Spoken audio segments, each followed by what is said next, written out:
Right now, I'm thinking a lot about my cousin Greg. You know, he's a meth user, and they found him unconscious. His roommate did, and you know, he died in the ambulance from a overdose, and you know, they brought him back in the ambulance, and well, they found out through an MRI that he had 3 strokes and a heart attack. And if he comes out of the coma he's in now, you know, if he even comes out of it, he is likely to be in a vegetative state for the rest of his life. You know, I've prayed briefly. You know, it's when you're praying for something, you know, it's you can only do it so much. You know, you're thinking about it all the time. But like a formal prayer, you know, it's just so difficult to not be troubled, to feel troubled. And you know, we weren't close. You know, my aunt Donna lives in Florida, and they've always lived there, and we lived in New Jersey for 20 years, and now we're in upstate New York, and you know, we're close to Canada. But you know, he's a year older than me, and just the first time I saw him was around age 2 or 3, like around 1987. Aunt Donna came up when it was just Greg and his older sister Jamie, and they visited us at our house in Milltown, and you know, there were always photos of it just in the backyard, and there's a photo of I forget if it's me, Jamie, or Greg, but one of us was blowing bubbles. And I remember the photos, or a photo, but I don't really remember it in real time. And the only thing I do remember, I could see them getting on a train, you know, like a subway kind of train, and like they got on it, and like the doors slid closed in front of them, and the train rolled away. And then we went to visit them in Florida in 1990, and I remember that a little bit. I was 5 or 6 at the time, probably 5, and you know, that was the first time I ever played Nintendo at their house. And you know, I played Super Mario Brothers and Duck Hunt, and I think that was it. But there they are playing, looks like maybe PlayStation. Can't tell what kind of controllers they are. That's Greg right there with the red one. But I carried around a big Bugs Bunny stuffed animal, and I remember we were like sleeping in the living room, and back in those days that could feel kind of scary, because you know, Nick at Night began at 8 o'clock, and you know, there were no cartoons or just anything you'd see on Nickelodeon then.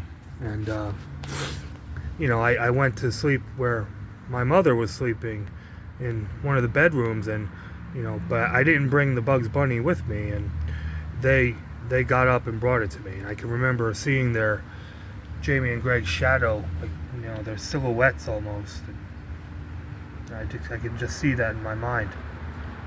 But they had a jacuzzi, you know, we went in that a little bit. That was fun. And they lived in a house by a train track, and you know, you could see the train go by.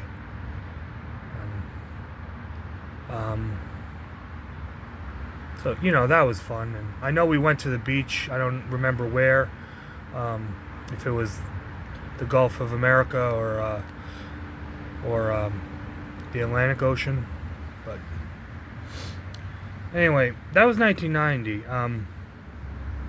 I guess I forgot, you know, a few months before, they'd come up to New Jersey when my brother Jeffrey died, October 26, 1989. And you know, that was, you know, they were up for Halloween, and you know, I was Dracula that year, and Greg was a Miami Dolphins player. Maybe it was Dan Marino, I don't know.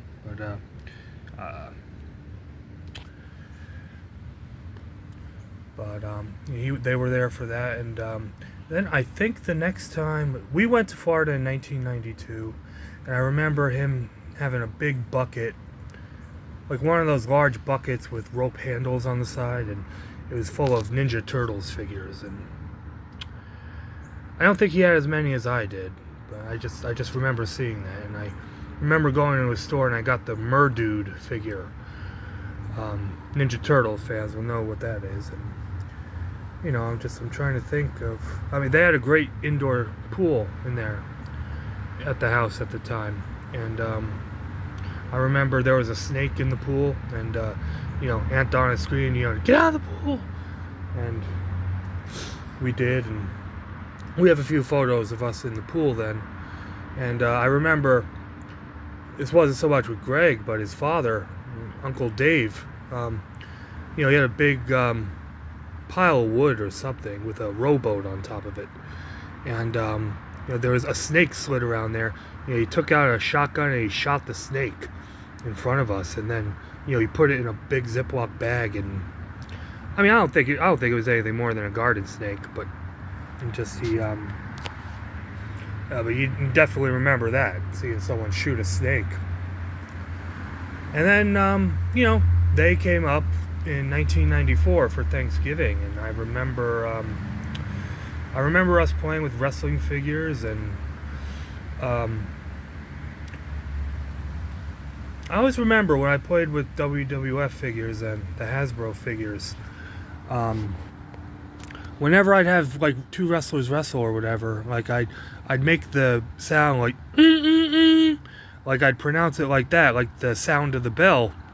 But when Greg did it, it was ding ding ding, and then like from then on I started doing it that way, and it's just, I don't know, I guess he was the reason I started doing that. There weren't many pictures from that, at least not of Greg. The only one I could think of is a picture of Aunt Donna sitting on the couch holding Scott, who was Jamie, Greg, and Jennifer's youngest brother. But yeah, and that was it until 1999, when our grandmother died, January 18th, 1999. You know, she died in Florida, so I don't know what Greg's last moment with her was, but you know, I remember talking to him on the phone briefly. I forget why, but I can hear his voice in my head, even though I can't remember what we talked about or why I called him. But I know Jamie came back up to New Jersey for the funeral. I don't remember if Greg, Jennifer, and Scott were there. But then finally in 2002, you know, we went down to Florida one more time. I was 18 years old, and it was November of 2002. And, you know, I don't really remember much interaction with him. You know, I think by that time, Jamie may have been living on her own. And a lot of times Greg would go over there just to visit, and you know, she was roommates with a few other girls, and you know, Greg, I guess, liked to be around them. I remember Aunt Donna telling Mom once, you know, just something along the lines of, you know, Greg's not going to complain if he stays over there for a while. You know, and that was it. Later on, or I forget when, but like when I was in my late teens, I remember writing him a letter, and I was just trying to like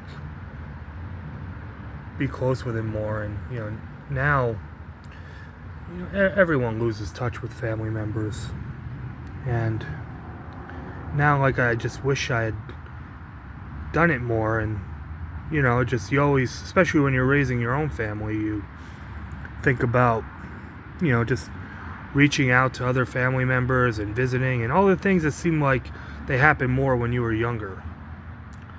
And you know, but Anyway, after that, my Uncle Dave did drugs a little bit. I mean, not a little bit. Probably regularly. I mean, he always had a professional job. He was half owner of a company called Thermal Carbon.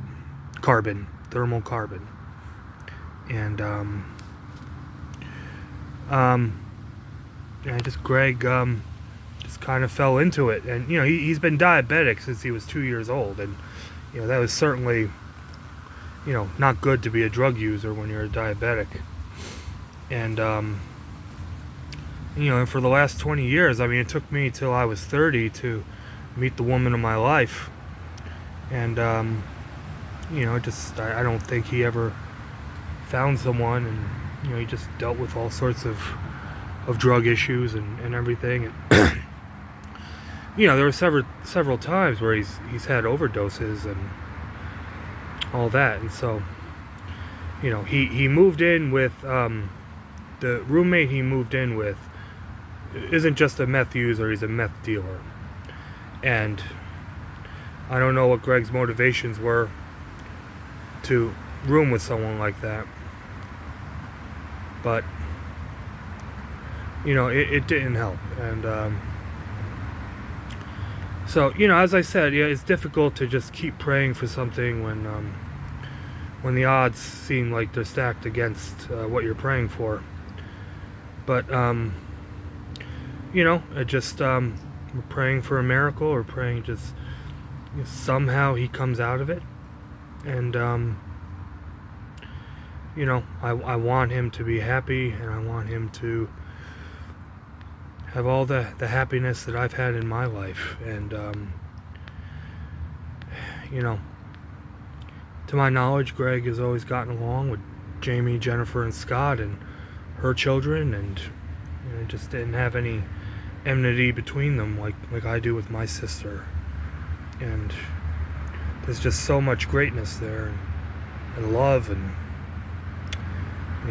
I hope he finds his way out of these problems if he lives. And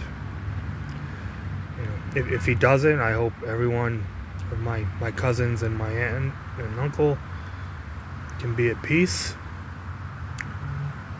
But I just love it if he had a second chance, and I had a second chance to be his cousin. So I pray for him, and I hope my prayers for his happiness are answered. I love you, Greg.